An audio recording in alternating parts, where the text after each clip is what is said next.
This is Free Speech TV joining you from Netroots Nation 2025 in New Orleans. I'm Sonali Kolhatkar, host of Rising Up with Sonali. And at this conference, I'll be bringing you conversations with activists and change makers attending the largest progressive political conference in the nation.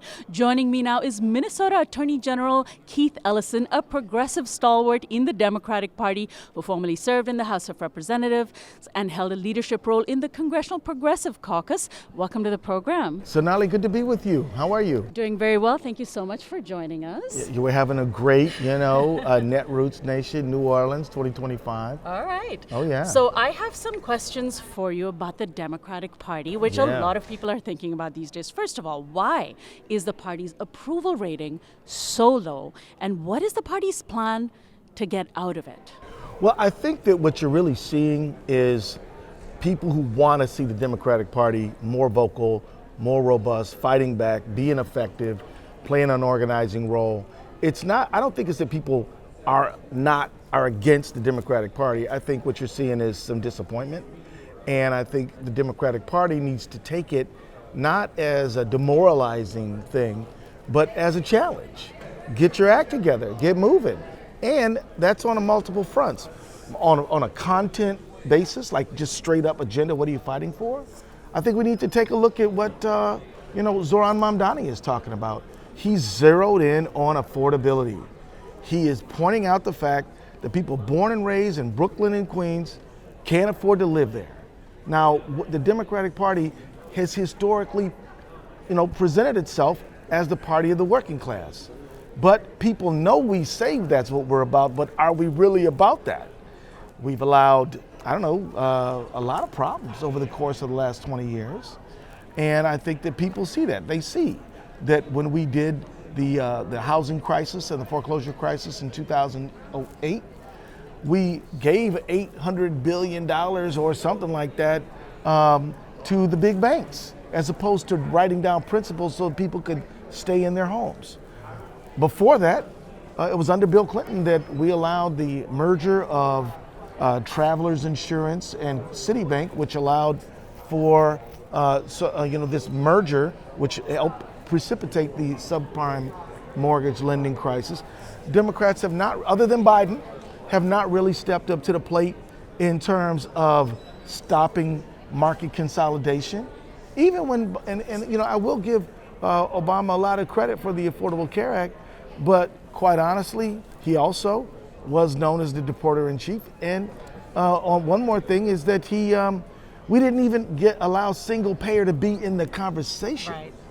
And so we start out with a public option, and then that gets bargained away to nationwide market exchanges, and that gets bargained away to state exchanges. So, Democrats as a class, as a party, have got to ask themselves, have they been faithful to what they claim to be about? And so it isn't terribly surprising, or it shouldn't surprise the centrists in the party, that the party is dealing with low ratings. Right. However, they still have, and they have blamed over and over again, the progressive wing for being the reason why they have failed when it's the other way around. So you raised Mamdani. I agree with that. Right? You raised Mamdani as an important aspect. Sure. Senator Cory Booker can't even bring himself to endorse Mamdani. So Mamdani is showing the way forward. The question is, can the party unite around Mamdani? And a lot of people have posed it as it's either Zohran Mamdani as the future of the party, and people like him as a future of the party,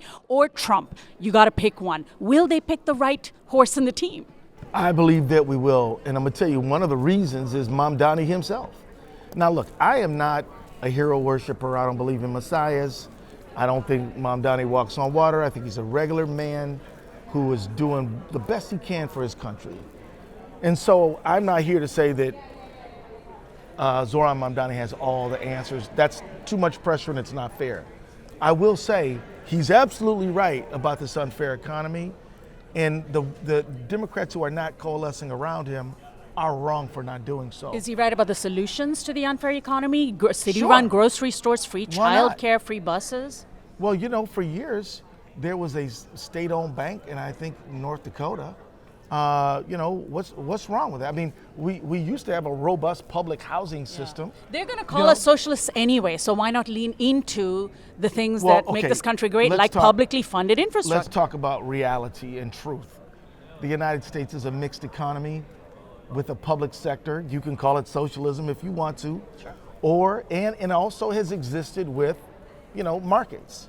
And you can do that if you regulate those markets and if you tax people so that they don't get so much money that they can buy your democracy. Well, that's what has happened. And at the same time, they deprecate government when government, actually the best healthcare in the country is the military. Yes, that's the government, right?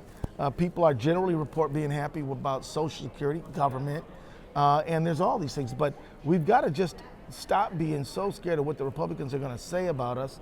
They're never going to not. You know what? Roosevelt spoke to this.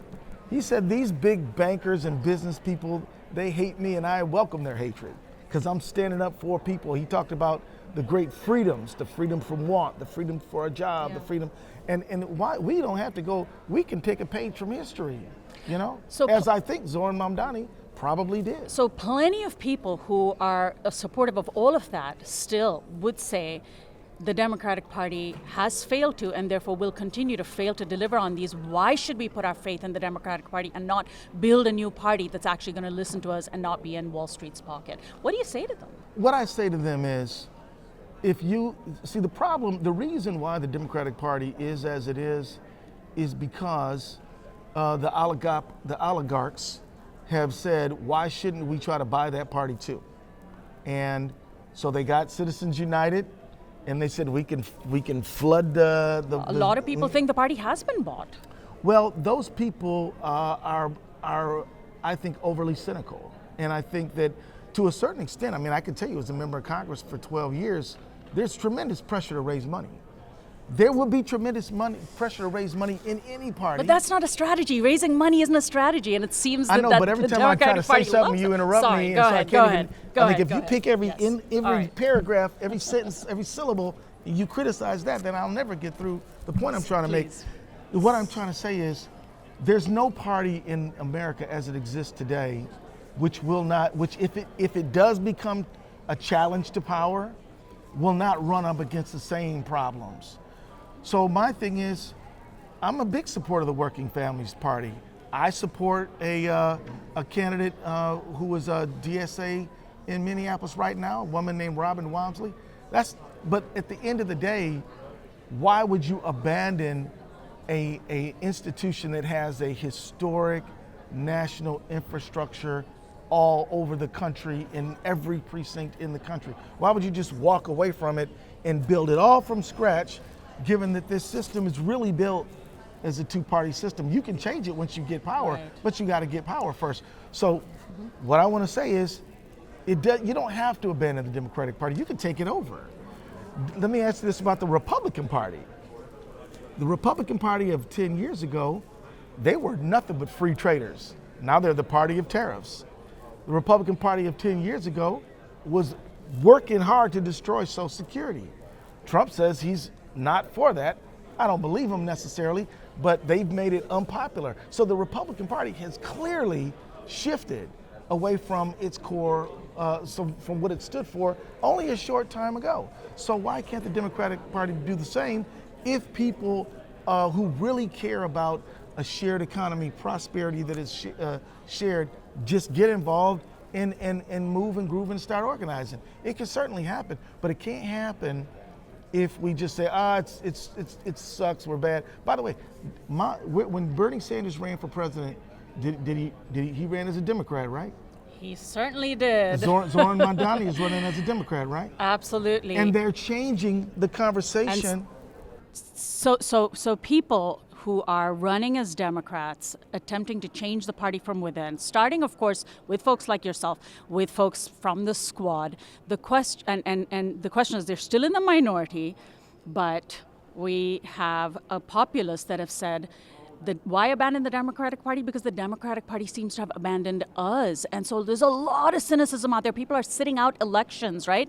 Trump won because not enough Democratic voters voted for them, or people who should be in line with the Democratic Party voted for Democrats.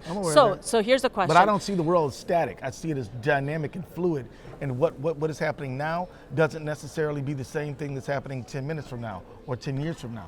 So if you say it is this way, therefore it must always be this way, that is not how the world works. What is your call to young folks who are looking at Mamdani saying if he can say he's a Democrat and run and beat and win, I can too? What is your message to convince them that yes, you can change the party? I got two messages. One, don't hero worship anybody. It's not about the person, it's about the institution. But take a page from the Mamdani playbook, and what has he done? He's listened to the people of New York, and he's handed them what they need, which is affordability. That can come in many different ways, many different expressions. It is in Mamdani in New York now, but it can be in another person, another time, in another way. But the message will be the same. This is a desperately unfair economy. It has been monopolizing for 50 years, and it's time for an economic popular movement to make prosperity something that any American can experience.